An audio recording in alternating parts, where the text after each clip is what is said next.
Water, the origin of life. This is the primordial essence that runs everywhere, manifesting itself in every possible way. Even in the deepest and most hidden corners of the world, water is, without a doubt, the most flexible and adaptable element of all. As we watch the protagonist wielding his sword firmly, we reflect on how water is also the most powerful and indomitable force in nature. Water is the symbol of concept and knowledge, representing Enki, the god of the purest and freshest waters in the world. He is a being of incomparable wisdom, possessing greater knowledge than any other being. Enki is not only the god of the waters but also the god of the heavens, the one who built his creations above everything and everyone. However, the center of his power and influence has always been his vast knowledge. At that moment, our protagonist was in a simple location, reflecting on how to maximize the available resources. He questioned whether the people would be able to produce more clay pots, as wood would become a scarce resource. With clay, they could cover the earth and create solid structures. The protagonist believed that, by working with clay, they could build grandiose buildings using affordable and sustainable materials, such as fired clay and bricks, which would resist even the most torrential and heavy rains. The women of the community were involved in this task, molding the clay with skill and thanking the protagonist for sharing his vast knowledge. He was seen as a wise leader, someone whose wisdom seemed to have no limits. The women deeply admired him, recognizing the impact of his ideas and guidance on their lives and the structure of the village. Despite all the praise and adoration he received, the protagonist didn't seem completely satisfied. He heard people call him the best, the wisest, but these words did not find resonance in his heart. It seemed that, inside, he longed for more, for something that had not yet been achieved. That day, the labor, the production of clay and bricks, was not challenging enough for him. Without much patience, he asked the people if anyone would like to accompany him for a walk to the base of the hill. There was a hint of irritation in his voice, and everyone rushed to obey him, fearing that he was angry once again. Meanwhile, the women continued dancing, balancing their responsibilities with grace as they knew there was still much work to be done before the day was over. Then all the women, sensing the irritation in his tone, ran away in a hurry, promptly obeying his order. The protagonist, in turn, remained calm, observing his surroundings with an attentive eye. He sighed deeply, reflecting on how everyone there had their role and responsibilities to fulfill. However, it was frustrating to see that, even with everyone working hard, some things still didn't go as planned, especially on days when even the lights seemed to be out. As he contemplated the scene, a mysterious man from afar watched Enki from the top of a hill. They were in Nippur, the legendary abode of the gods, a place that became more beautiful and splendid with each new dawn. Nippur was known not only for its beauty, but also for the divine power that emanated from its buildings and its inhabitants. One night, the city's sacred silence was interrupted by an urgent summons. The High Lord, with a voice that echoed across the winds, ordered all the most powerful and supreme gods to immediately head to the main temple. It was a call of extreme importance, and no one would dare disobey. In the temple, the atmosphere was tense, and everyone was anxiously awaiting what was to come. The temple itself was surrounded by murmurs, as the common people tried to understand what was happening. When all the supreme gods finally gathered in the great hall, the imposing figure of a man sitting on the throne caught their attention. He stood up slowly, commanding respect and authority with every movement. His name was En, the king of all gods and the god of heaven. His presence was overwhelming, and his words carried an incomparable weight. Called all the supreme gods here today to make an extremely important announcement, he began, his voice echoing through every corner of the temple. As you know, together we built this great place, raising it from dust and nothingness, transforming Nippur into the divine jewel it is today. However, as the days go by, something has changed in an alarming way, and paused dramatically, and all eyes were fixed on him. The more gods are born, the more work accumulates, and this uncontrolled growth has led us to a reckless and unsustainable situation. Our order, our harmony, is being threatened. The gods exchanged worried looks. En's words carried an uncomfortable truth. The excessive deities, each with their own demands and responsibilities, was beginning to affect the carefully maintained balance in Nippur. And at that moment, everyone knew that a big change was coming. Now, with the children of the gods finally qualified to rule, a new rule for the heavens would be established. King En would announce that his descendants had taken command of distinct parts of the cosmos. Some ruled the earth, while others would reign over the oceans. The news quickly spread, causing an uproar among the people, who began to speculate about who would receive the right of succession to earth. Obviously, everyone thought that Lord Enki, the god of knowledge and fresh waters, would be chosen to rule the earth. He was widely recognized as the wisest of all the gods, and his contributions to the constructions and progress of the world were unparalleled. Enki had already won the trust of many gods and divine beings throughout the ages. His intelligence and influence placed him in a prominent position. Certainly, he should be the next ruler of Earth. Enki, aware of his own reputation and achievements, believed that, as the oldest and most experienced, he would be the chosen name for this lofty task. He reflected on what would be needed to govern the earth,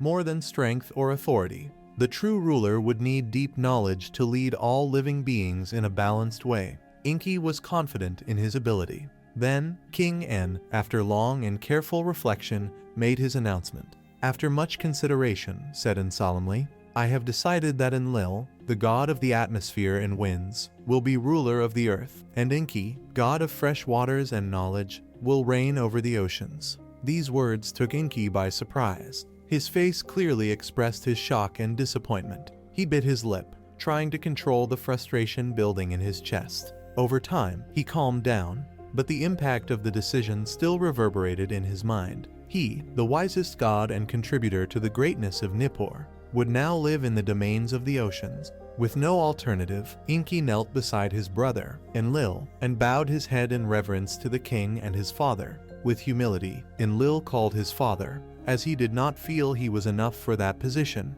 and asked him to take the reins and think again about the situation. But King En was firm. My decision is absolute. Enlil, as god of the atmosphere, will bring prosperity to the winds and lands under his command. His wisdom and ability to lead the firmament make him the best successor for the earth. With these words, the king placed his hand on the head of his son Enlil, sealing everyone's fate. Meanwhile, the people around began to whisper among themselves, perplexed by their choice. It was difficult for many to accept that Enki, the wisest of all, had not been chosen to rule the earth. Instead, command had been given to Enlil, someone whose competence was seen in a more discreet light. Many questioned whether Enlil, despite being the legitimate heir, was really the ideal successor. Tradition always dictated that the most qualified would be the one who should reign, and Enki, with his extraordinary abilities, seemed to be the natural candidate. But while the people reflected on the king's decision, Enki remained silent,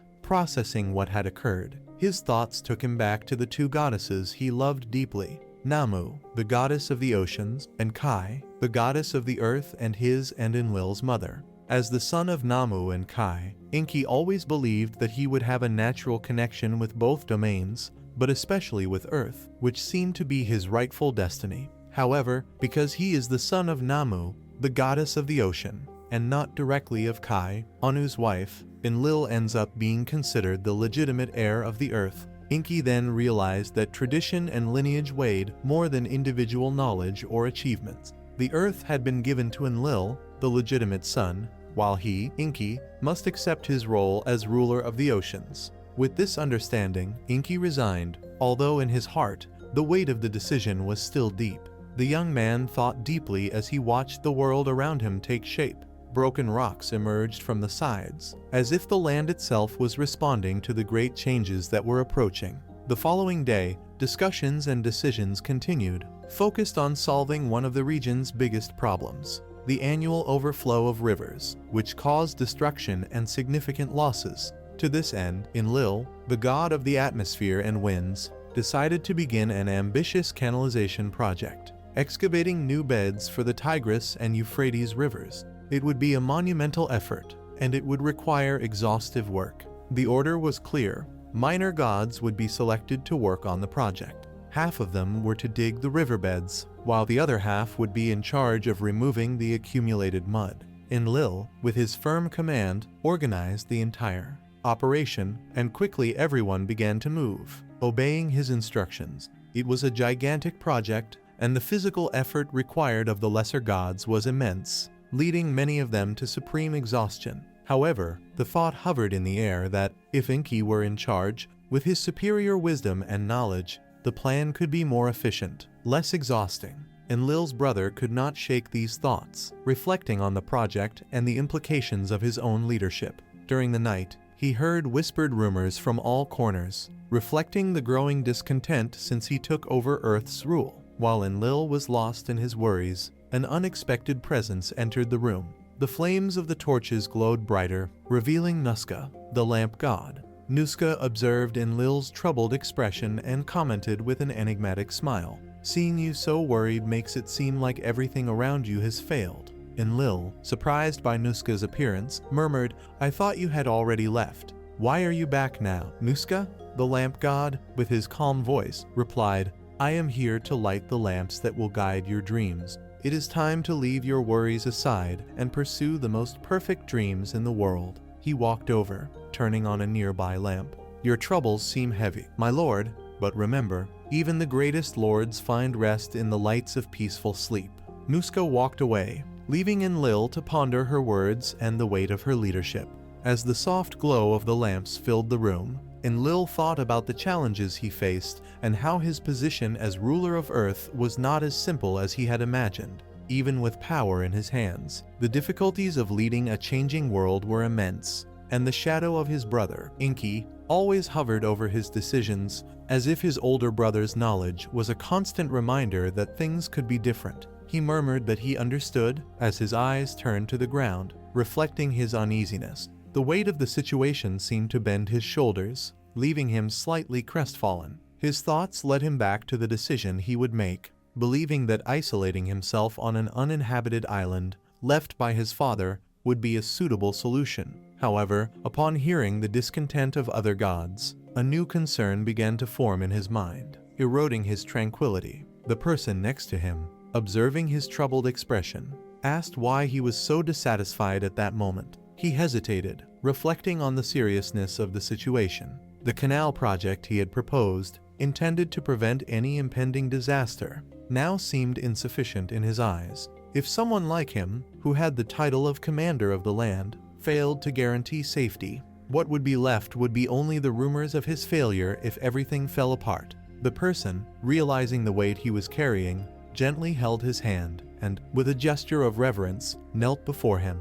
The soft voice echoed in the silence as he told him that he must not forget who he truly was, the leader best suited to command and protect the land. Thanks to his efforts, even if he didn't believe it was enough, the earth had transformed into a beautiful and vibrant place. People, day after day, thanked him for what he had provided. It wasn't necessary to do much more. Just a touch of his leadership would be enough for the land to finally blossom completely. The person encouraged him to rest, to allow his mind to find peace and his dreams to be peaceful. However, he, determined, replied that he would find his own rest in his own way, and asked to be left alone that night. With a silent nod, the person respected his decision. As night slowly fell over the forest, he continued to walk, immersed in his thoughts. His head was so full that it seemed impossible to find any form of rest. How could he truly rest if, deep down, he feared that that person, the one who was always by his side, would discover that he had chosen to isolate himself on his own?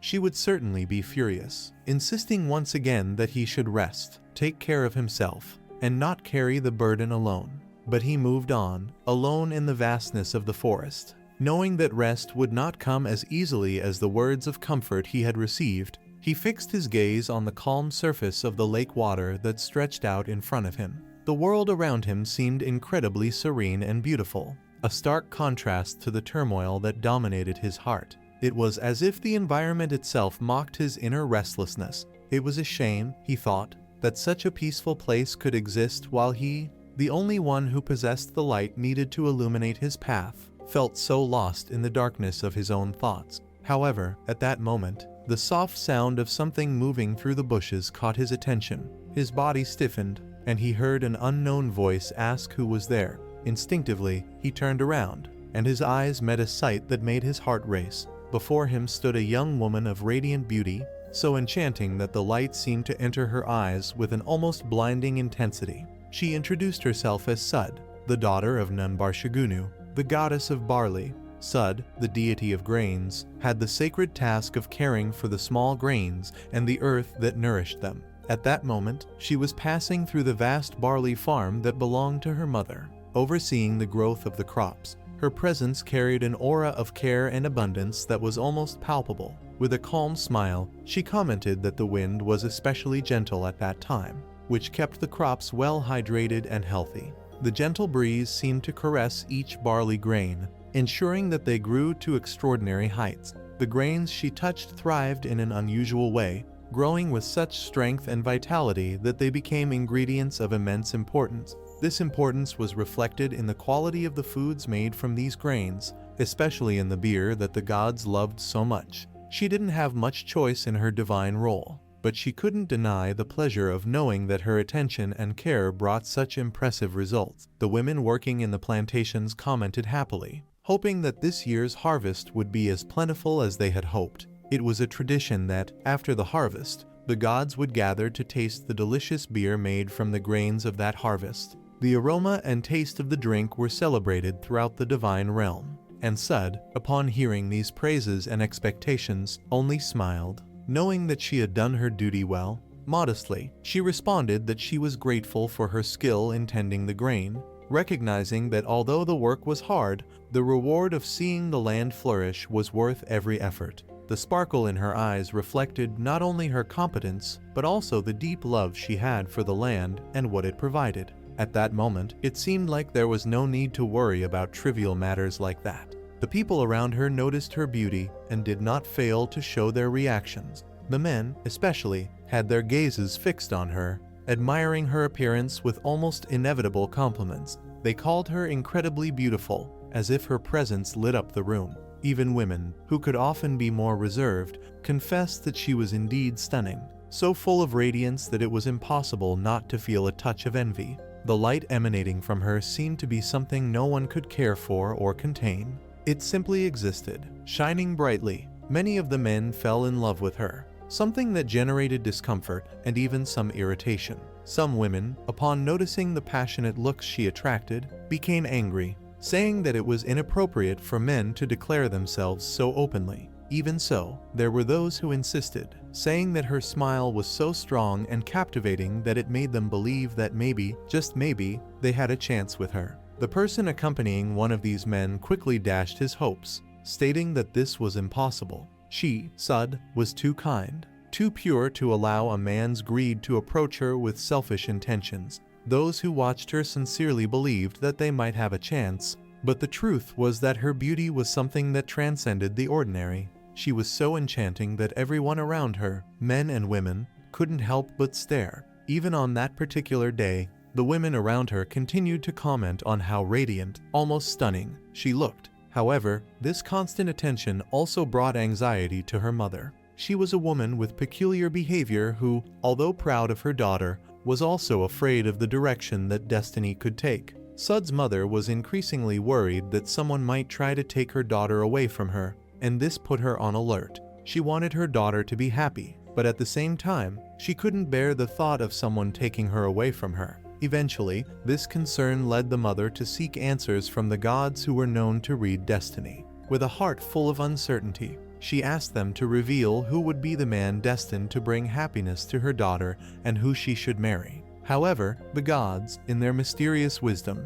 refused to give a definitive answer. Instead, the fire on the altar glowed brightly, symbolizing that destiny was not something that could be revealed in a simple or predictable way. The response, or lack thereof, infuriated Sud's mother. As the goddess of barley, her role was essential, as both she and her daughter had a direct link to the sustenance of life. Without them, humanity would not be able to eat bread or drink the precious beer that the gods loved so much. In a cry of frustration, she declared that without her blessings, no one would have access to food or drink. The gods knew that fate could be altered by unexpected actions, and this only increased the risk of conflict. After an intense discussion between the gods, they finally agreed to reveal something important. They told Sud's mother that her daughter already had a great and unshakable destiny engraved on her hands. It was a fate that could not be changed or avoided. no matter how much they tried to influence it. Even faced with this revelation, Sud's mother insisted,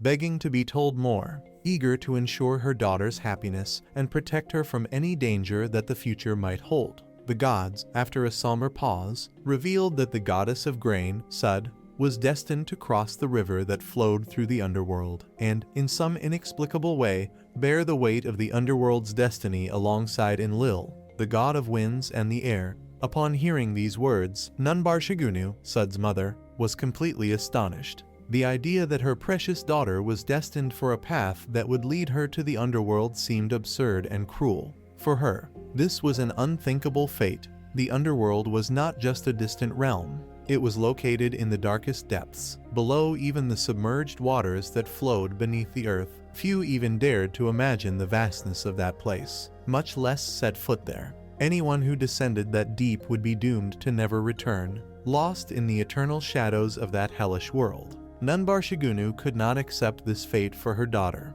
Her maternal heart revolted against the idea of losing Sud to the underworld. She needed to do something to stop this from happening. Anguish consumed her every moment, and she began to plan how she could change the course of destiny. On a day of apparent tranquility, while talking to her daughter, Nunbarshigunu, already consumed by worry, finally decided to reveal part of her fears. With a tense voice and a worried look, she told Sud that under no circumstances should she touch the waters of rivers, especially the river of the underworld. She warned that the eyes of Enlil, the mighty god of the winds, were watchful, and that a single meeting of their eyes could seal their fate. Never go to the river alone, she begged, and please never think of bathing in those waters. You must keep these words firmly in your mind and never disobey them. Sud, hearing her mother's plea, tried to calm her, assuring her that everything would be fine. But at the same time, something in her words left the young woman intrigued. She didn't understand why there was so much concern. What could be happening that a god as supreme as Enlil, whom she had never met, was suddenly linked to her destiny? Why would he, of all the gods, watch her so closely? As these questions swirled in her mind, Sud promised to follow her mother's advice, but a growing uneasiness began to settle in her heart. She couldn't help but wonder if something much bigger was at play, something she still couldn't fully comprehend. One day, the girl decided it was time to take a bath alone. Disregarding her mother's constant warnings, her mother was always very concerned about her safety, especially in relation to the river. She often wondered how her daughter could go there without someone accompanying her, given that the place posed some dangers. So, when the girl got close to the river, she took off her clothes, feeling the cool breeze on her skin. She delicately touched her foot in the water and, realizing that there was no one around, decided to take advantage of that moment of privacy to wash herself before returning home. However, in that brief moment of freedom, she had no idea that a man was approaching and that their eyes would meet unexpectedly. As soon as her eyes met Enlil's, she stopped immediately, feeling butterflies in her stomach. Unlike flowers that require bees or butterflies for pollination, grains such as wheat often don't have that luck. They wait patiently for the wind that, when it finally blows, brings with it the opportunity to flourish. And at that moment, when the wind blew over the wheat flower, the pollination unfolded with the lightness of the pollen rising. Just as Enlil walked toward the girl, it was such a natural and obvious movement that it almost seemed predestined. The boy felt ashamed because in his mind, there had never been a glow as intense as the one he was contemplating now. His heart was quickly captured by her presence at the first glance, without any resistance on her part. She, realizing the situation, quickly became embarrassed and threw herself back under the water, while Enlil was visibly frightened by her reaction. He could not understand what kind of man he was, a Ruth who simply walked and watched a goddess in her bath. Was he not aware of the gravity of his situation, of how inappropriate it was for a god, and even more so for a moral person, to behave in that way, as if he were committing harassment? In the midst of his confusion, he found himself paralyzed, not knowing what to say, and for a moment, silence hung between them. But quickly, Enlil recovered, apologizing as he felt a strange presence as he walked along the riverbank. Somehow he felt compelled to apologize, asking if she had good manners and if he could continue to approach her. The tension in the air was palpable, and what should have been a moment of freedom turned into a meeting full of feelings and uncertainties. He intended to leave in silence, but curiosity led him to ask her name. After all, if he had to leave, he would at least want to know what her name was. However, she was a naive young woman. She did not know love, and her small lips had never experienced a kiss. The idea of her mother finding out about this terrified her, as she knew that the scolding would be severe, as had already happened with other male gods who had shown interest in her. The answer she gave to Enlil was the same one she gave to everyone else. Enlil, noticing her embarrassment, apologized for his lack of manners. However, moving away from that place was not a sign that he had given up. He called Nuska, his servant, to explain the whole situation, and, upon hearing his master's call, Nuska approached, asking why he had woken up so late. After hearing the explanation, Nuska started to smile, but suddenly, her expression changed. She was a competent person, very knowledgeable about the whole story, and quickly realized that she could help. Then she brought a place for Enlil to sit, and in her hands, she offered a boat that shone with a special charm. The boat blossomed before Enlil's eyes, creating a beautiful space that seemed to have been born from a dream. It was a relief to realize that the boat his servant prepared was exactly how he wanted to use it, making it even more useful for peaceful walks and comfortable conversations. As Nuska walked away, feeling a little uncomfortable, Enlil sincerely thanked her for her help. Not long after, fate made him cross the girl's path again. She appeared before him, face to face, as he returned from her bath, her hair still wet and her skin glowing in the soft light of twilight. The meeting was filled with delicate tension, a mix of nervousness and expectation, as both looked at each other, not knowing exactly what to say or do next. As the two approached each other, Enlil took courage and began to speak. He confessed that he had made a mistake with her a short time ago on the riverbank, and that he was there to apologize once again. With a gentle, tentative touch, he asked if she would mind sharing her name. In response, the young woman extended her hand and, with a shy smile, revealed that her name was Sud. At that moment, she looked deeply into his eyes, feeling an intense connection. Enlil, the god of wind and air, was a truly handsome young man, and Sud could not help but be attracted to him. With a gentle gesture, Enlil helped her onto the boat that Nuska had prepared. Together, they enjoyed a great time, chatting and laughing as they sailed down the beautiful river, surrounded by the serenity of nature. As the walk continued, Enlil felt at ease and, in a moment of boldness, placed his hand gently on her face. He approached slowly, their hearts beating in unison, until their lips met in a sweet, gentle kiss. The connection between them quickly intensified, and amid the magic of that river, passion took over them, making them surrender to love for the first time. Fate, as if conspiring in their favor, united their souls completely at that moment. However, while the two were lost in happiness, Sud's mother, distressed and full of worry, began to feel a pang in her heart. When she realized that her daughter had not returned home and that the night was already late,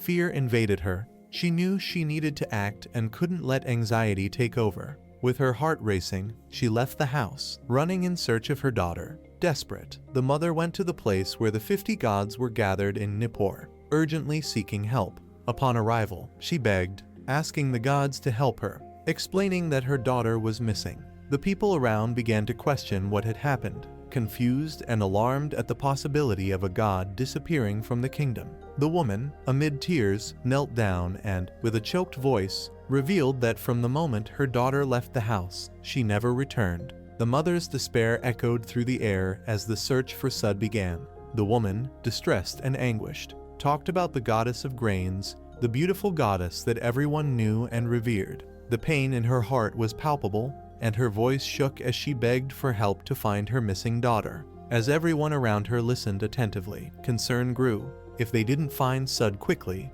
the mother feared she might be taken to the underworld, a fate that terrified her. One of the gods, noticing the woman's anxiety, gently approached her, trying to calm her down. He asked her to take a deep breath and repeat the word underworld. She hesitantly confirmed that she was correct. Upon hearing this, the god let out a soft laugh, as if the situation was taking an unexpected turn. He knew that there were many rumors about her daughter, and curiosity about what could have happened to Sud was beginning to awaken among those present. The god then tried to comfort the woman, explaining that the beauty and kindness of the goddess of grains attracted many admirers, including other gods, who could be involved in stories that go beyond the limits of the kingdom. He reminded her that appearances can often be deceiving, and that while the concern was valid, there was no reason to panic. The presence of other gods and the strength of their intercession could help resolve the situation. Meanwhile, the buzz among the gods grew, each sharing rumors and speculation about what might have happened to the young goddess. Some commented on the possibility that she had been enchanted by a god,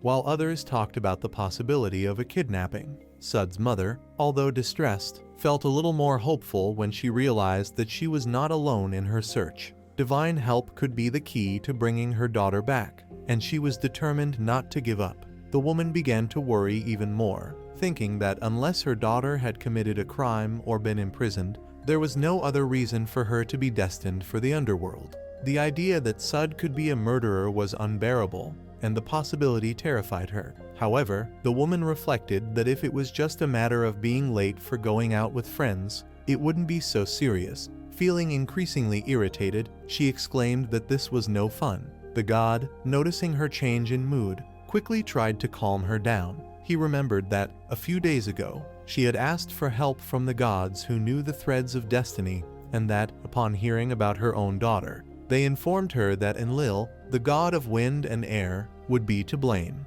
The weight of the revelation fell on the woman, and the reality of what could have happened began to form in her mind. The supreme gods, who heard those words, were shocked by the gravity of the situation. The fates of Sud and Enlil seemed to be intertwined in a dangerous way, with both possibly heading to the underworld. Murmurs of disbelief echoed among them, as they wondered if that information was really true. The woman, in a mix of desperation and determination, confirmed yes and begged them to do everything possible to find her daughter as quickly as possible. The mood among the gods changed, and those who opposed Enlil and his fate began to think about how they could get him out of that situation. The urgency grew, and they soon began to organize. They pledged to take some of their best gods to search for Sud, determined to find her and bring her back before it was too late. The fate of the young goddess was in their hands, and everyone was aware of the responsibility they carried. What seemed like a simple riverside stroll had turned into a vital mission to save the grain goddess and restore peace between the kingdoms. With her head down, the woman began to ponder where her daughter could be at that moment. Her mind was filled with worries, and she felt like they should find Sud as soon as possible. The determination in her voice was clear, but the god at her side, sensing her desperation, remembered that there were other friends who could help. Everyone had many ideas about how to bring back that despicable man, but they also knew that they could not expect good news about their return. The idea that Sud and Enlil were destined for the underworld seemed to be a valid excuse to send soldiers, and the urgency increased. Meanwhile, unbeknownst to the gods, Sud and Enlil were enjoying a moment of pleasure. That young man's temple was about to fly over, and the people around began to murmur that they were back, instructing to prepare hot water for that night's bath. The women bowed in respect, and as they walked away, one of them brought new clothes for Sud, who was about to change. Thankful for everything, Sud felt comfortable, enveloped by the warmth of the breeze that caressed her body. However, in that moment of tranquility, her mind quickly turned to the worry her mother had always had. She remembered the warnings: never touch the rivers alone, never walk in the water alone, and avoid solitary baths. The words echoed in her mind, and anxiety grew as she wondered if her mother could be wrong about this boy. As doubt set in, Sud couldn't shake the feeling that something horrible might happen. It was as if a cloud of foreboding was surrounding her, and the joy of the moment was beginning to dissipate. The smile that once adorned her face was now overshadowed by an inexplicable fear, an intuition that warned her of imminent danger. Enlil, noticing the change in her behavior, felt that the atmosphere between them had changed. He moved closer, trying to comfort her, but Sud's worry was stronger, and uncertainty about the future hung in the air like a shadow. Anxiety took over Sud's body, and Enlil, noticing that she did not look well,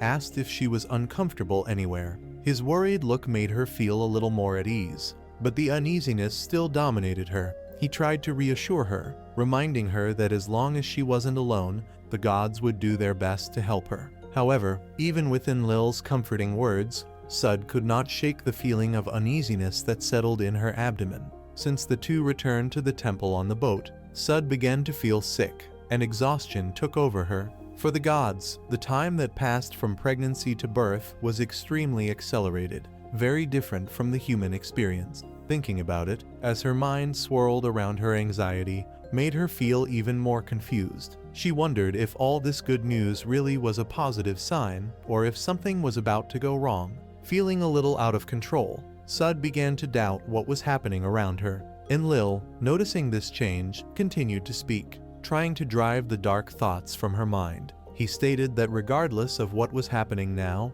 the child to come would grow up beautifully and become a sweet person, full of light and love. These words, although spoken with good intention, were not enough to dispel Sud's anxiety. The idea of becoming a mother, of giving life to a new soul, was overwhelming, and the fear of the unknown hung over her like a cloud. As Enlil spoke, she looked into his eyes, trying to find reassurance, but the doubt still persisted. She felt that, despite all her plans and hopes, something deeper was urging her to stay alert. The future, which should be full of joy, was starting to mix with uncertainty, and Sud didn't know how to deal with it. Enlil, noticing Sud's confusion and anxiety, decided to ask what kind of god she would like the man to become. He was silent for a moment, thoughtful, trying to find a suitable answer. Deep down, he didn't know much about how things worked regarding deities and the fate of children born between gods and mortals. The idea that their child would inherit something from both of them made him thoughtful.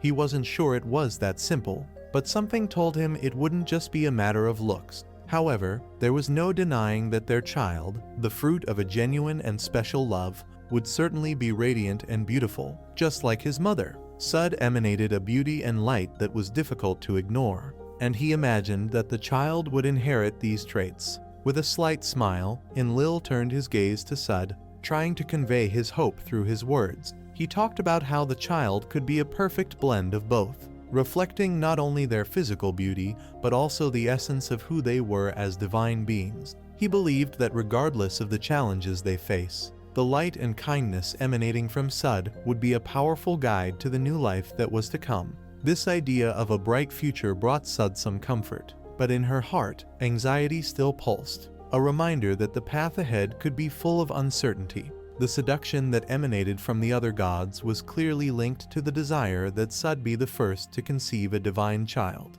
Enlil, at that moment, felt a strong desire for their child to bring new light to that world. He longed for his son to be someone who shined brightly, capable of illuminating the island and bringing hope to everyone. At this thought, an inexplicable glow appeared in his mouth, as if wind was being exhaled from his being, and he made an absolute command. Thus, the destiny of the child, who had not yet been born, was signed in a moment of pure intention. The glow seemed to be directed towards Sud's belly, and they were both startled by the sudden transformation of energy. They wondered what was happening when suddenly the child would become the moon that would never exist in that world. Fate had destined this light to shine in the dark sky, and Enlil felt overcome with emotion. The wind and the glow intertwined, but the euphoria quickly turned to worry. He looked at Sud, asking if she had witnessed this, which meant the child could be the shining moon, called to light the world and lift the darkness. However,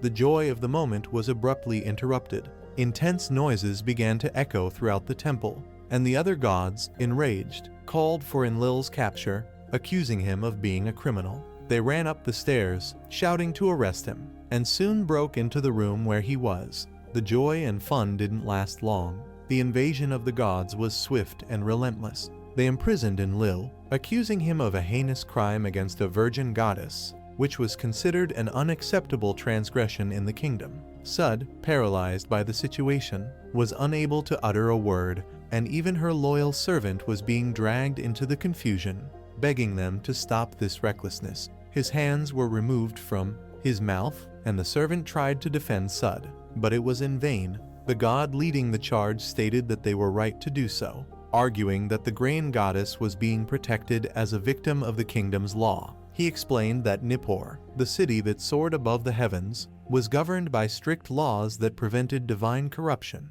The great law established that even the ruler of the island could not escape punishment if he committed crimes. However, Enlil, being innocent of any malice, was being falsely accused. He hadn't broken any laws and therefore didn't deserve to be treated like a criminal, as he didn't even understand the gravity of what was happening around him. The voices rose, and the gods surrounding Enlil began to argue in nervous whispers. The god in front asked for silence, drawing the attention of everyone present. He addressed them, his voice firm and authoritative, asking if anyone had ever witnessed the birth of a fruit that hadn't blossomed. He mentioned the situation where flowers had not grown, as well as bees and butterflies that had not pollinated. To him, this was a clear sign that the fruit was not destined to grow.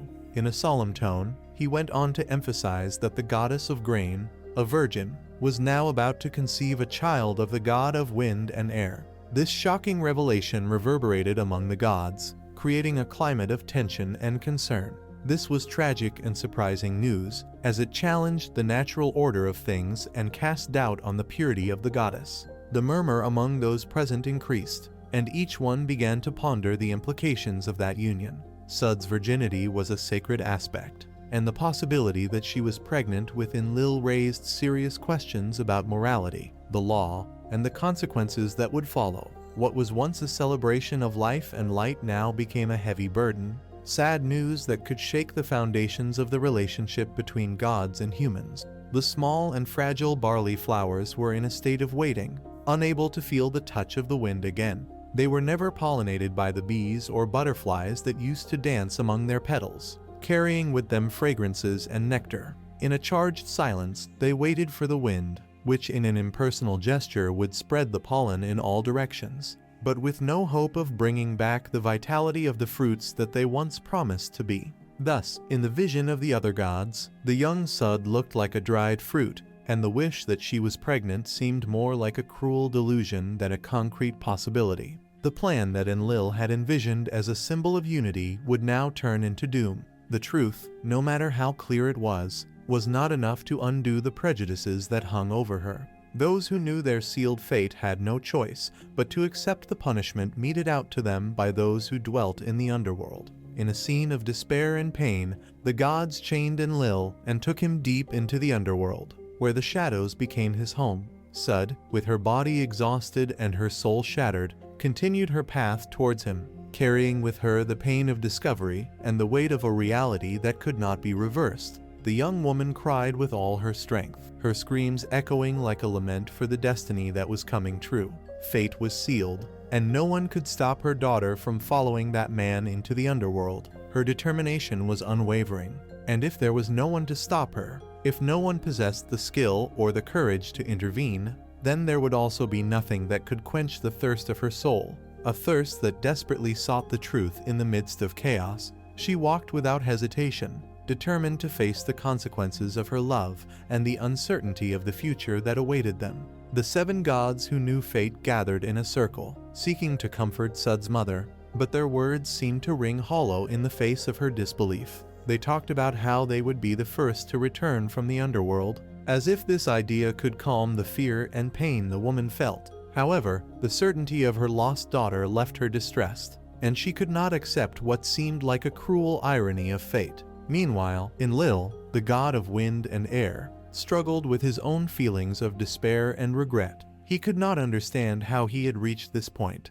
being dragged to a place that symbolized not only his fall, but also the suffering of Sud and his unborn son. Bitterness was mixed with guilt, and he hated himself for having allowed himself to be carried away by emotions so intense that they now condemned them. The beings that led him to the underworld pressed him to move forward, hastening his steps. The surrounding environment became increasingly heavy, and the winds, which were once his allies, now seemed to carry a pressure that made him feel even more helpless. He wondered if it would be fair that the child, the fruit of his love for Sud, was also condemned to feel the pain of his absence. As he walked, one thought tormented him: what would happen to Sud? The image of her facing darkness and despair alone made his heart ache. He wanted to scream, he wanted to break free, but the chains that bound him kept him silent. With every step, he felt the weight of his approaching destiny, and the only thing he could do was hope that somehow they could find a way back to each other. Even though they were now on opposite sides of the world, the pressure of the wind increased, as if the universe was responding to Enlil's despair, and he could not help but feel that, even in the midst of the tragedy, there was still a spark of hope. A hope that, one day, they could come together again and overcome the barriers that separated them. At that harrowing moment, he heard a whispering voice coming from behind, as if the underworld was calling to him, promising that it would take him along to a dark destiny. However, this journey would not be a lonely one. Someone else, a very special person, would also be dragged into that darkness. He couldn't allow that to happen. The idea that his beloved and the child who had not yet been born, but who was supposed to be the bright light to illuminate this world, would be taken with him to the underworld was unbearable. With a heavy and determined heart, the boy raised his head and screamed with all his strength. He cried out to the gods of gods, to the celestial beings who watched from their heights, questioning why they had placed him in this desperate position. Why was it necessary for him to suffer so much? Tormented by a fate that seemed cruel and inexorable, he wondered if, somehow, they didn't have the words to answer him. Could no one understand the burden of destiny he carried? A burden that affected not only himself but everyone around him.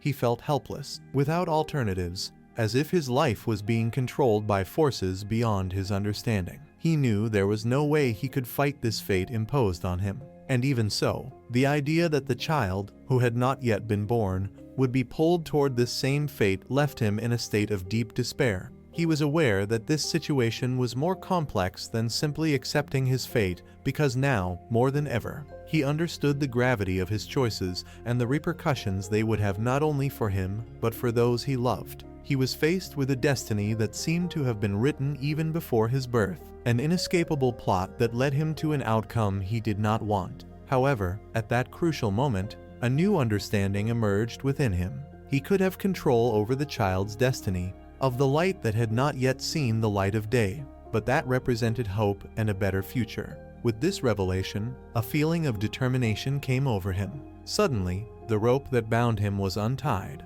as if fate was offering a chance to escape. Taking advantage of this moment of freedom, he blew the wind with all the strength he had, an almost ritualistic gesture, as if invoking greater forces to help him in his fight. The people around, dazed and confused, began to question what he was doing. Those who witnessed the scene feared that he was just throwing everything away, that he was a desperate criminal trying to escape his sentence. Destiny, however, could not be defied with impunity. He knew he had no choice but to accept what had been imposed on him.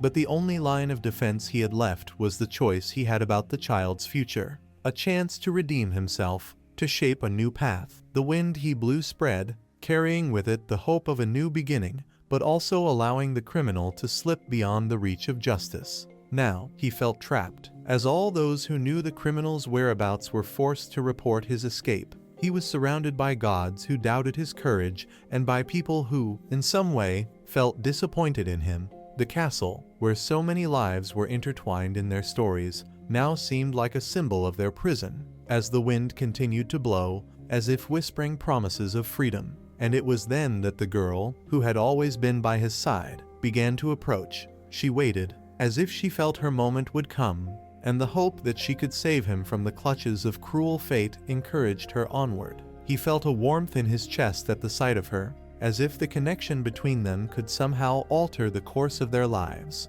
offering a new perspective amidst the chaos. People didn't believe that this would happen because they didn't know the price of ignorance of a mother's words was so great at this point. Even in the highest desire for confusion, the other emotions were racing against her body, so she left the kingdom. She went down the stairs, and her legs and feet continued to take her forward in her destiny. Meanwhile, in the kingdom, people talked about the criminal having escaped and asking for help as soon as possible. While she ran away, what should they do about running? He shouldn't have gone so far. So see you later. It was the only chance they had to see each other again. She walked everywhere, her mind buzzing with thoughts and uncertainty about what she should do next. Desperation enveloped her like a shadow, and the feeling of helplessness seemed to weigh her down even more. In the midst of this emotional turmoil, she finally looked at the guard in front of her. Finding the courage to approach him, with her voice breaking, she asked for help,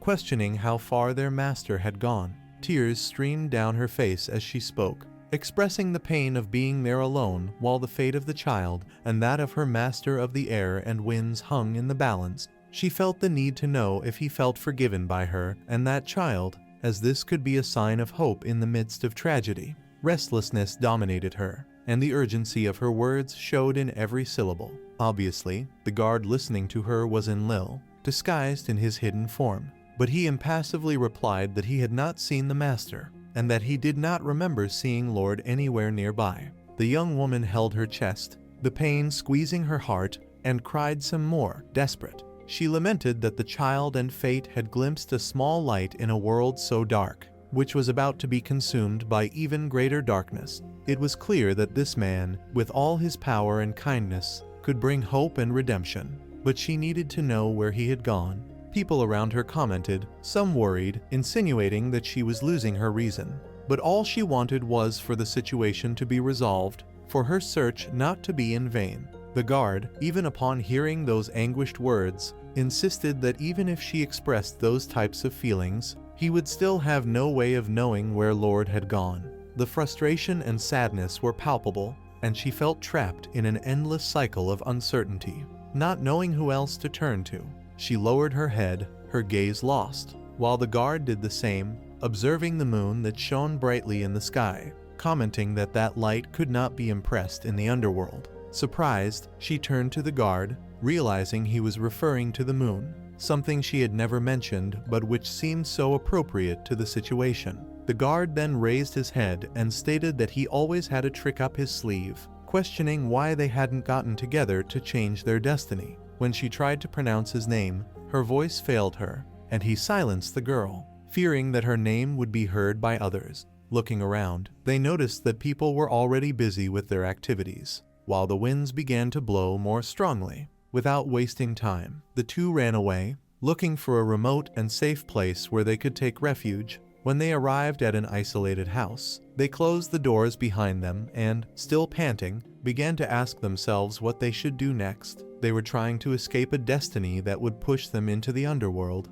and the situation seemed too bizarre to be real. However, her face was lit up by the determination of Enlil, who slowly approached. He then kissed her softly, and when she least expected it, she was already lying on the bed, confused about what was happening. It wasn't that they didn't like the situation, but it seemed like an unexpected step. The young woman asked if it was a trick, as she had no idea what he was talking about. His destiny to go to the underworld also implied that she would accompany him, so why not leave things as they were? She realized that both she and the child who was about to grow up like the moon could be imprisoned in the underworld. Enlil held her hand, stating that if this was to happen, they needed to tell the gods of fate. This way, they could unite their destinies with that of the moon, and this made her apprehensive, as talking about sacrificing the child seemed like a horrible idea. The idea that they would have to sacrifice their child was unbearable and terrifying. Enlil, however, reassured her, saying that it would not be that way. Once the child went to the underworld, there would be no way to leave her, and he pulled her arm, enveloping her in a comforting hug. He explained that a second child could assume the destiny of being in the underworld in his place, becoming the warrior of the underworld, carrying with him the full weight of that choice. The wind blew fiercely, and the god of the underworld and war was about to be called. They decided that their child would be named Nergal. The light shone once more, a sign that fate was indeed being sealed with the promise of a second child. Moments later, the soldiers, who had run as quickly as possible upon seeing the light, began shouting Enlil's name, ready to capture him again and ensure there was no second chance of escape.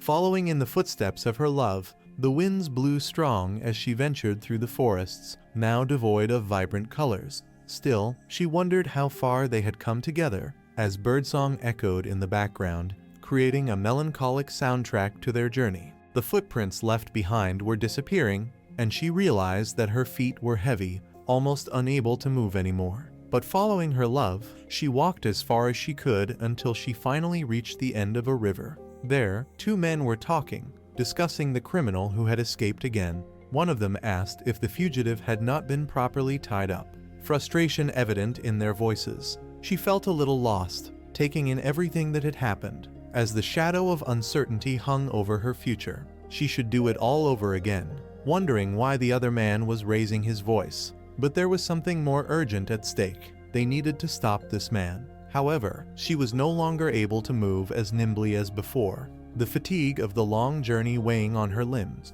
As the men approached, she was unable to hide her exhaustion. But, to her surprise, they quickly passed by her, without even paying attention to her presence, which was becoming more and more invisible in that deserted place. She was exhausted and had no strength to continue. Observing the differences in the reasons why they had crossed the rivers, now that she would finally reach the underworld. In front of her, she saw a small cabin on the riverbank, and her eyes lit up as she recognized what was in front of her. With her heart racing, she approached that man, knowing he was her beloved. Without thinking twice, she jumped into his arms, which welcomed her firmly, as if they were made from the very essence of the wind. He hugged her tightly, and together, they sealed their love once again. From this union, the idea of a third child emerged, who would be the god of vegetation, responsible for managing the underworld and ensuring that life flourished, even in the midst of darkness. Thus, they decided to name this child Nanazu,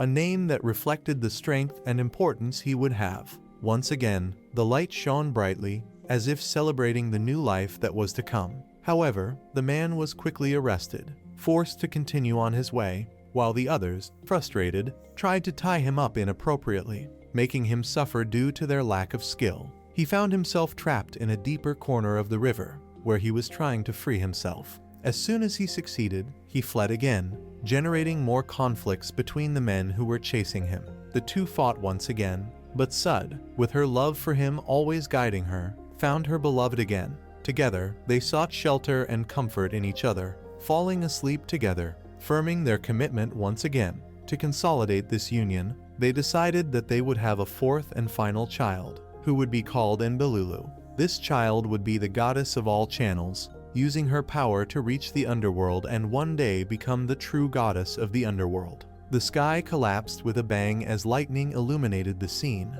and the two men, who were busy fighting, quickly caught sight of the celestial phenomenon. In a hurry, they rushed to arrest him, determined not to let him escape again. They knew that this time there would be no escape, as it was crucial to ensure that he was arrested correctly. Meanwhile, the men asked themselves how many times they had been in this situation. Reflecting on the incessant repetition of the same mistakes and the cycle that seemed to have no end, he looked back and declared that it was time to run regardless of the situation.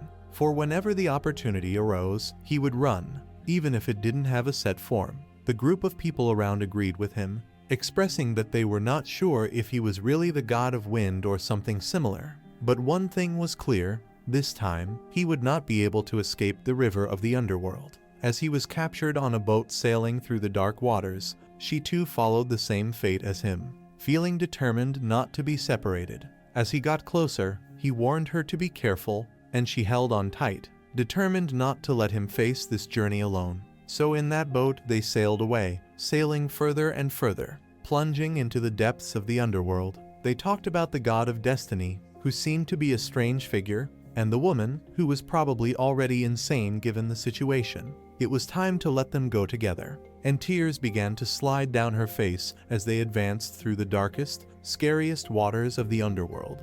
Over the next 7 days, 4 children were born deep in the underworld, and those men who were destined to reach there were also taken, sharing the same fate as Nana. The 3 other destinies were left to the children Nergal, Nanazu, and Enlil, who became gods of the underworld, assuming the role reserved for them for the future. Due to the arrival of these children, the underworld was filled with new destinations, and now the entities were ready to sail their boats in search of the most distant lands. Enlil appeared in his temple, accompanied by his children, who grew impressively in just 7 days. With so many gods ready, the situation in the underworld became untenable for those trying to return to life. However, those 3 gods, who would rule the underworld, had already established themselves. Nergal became the ruler of the underworld and the god of war, Nanazu, the god of underground waters and vegetation, and Enlil, the god of canals. Together, they grew up under the light of the moon,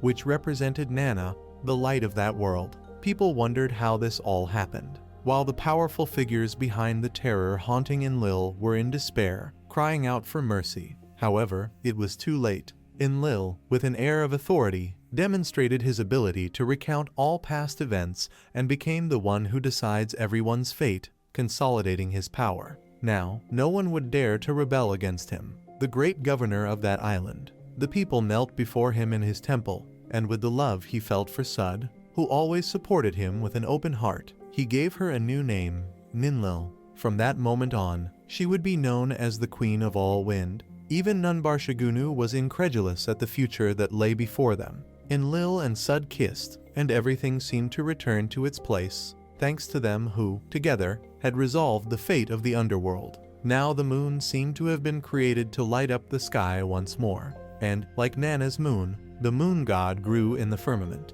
The boy observed everything with admiration, becoming the light that the world needed so much, radiating abundance and hope wherever he went.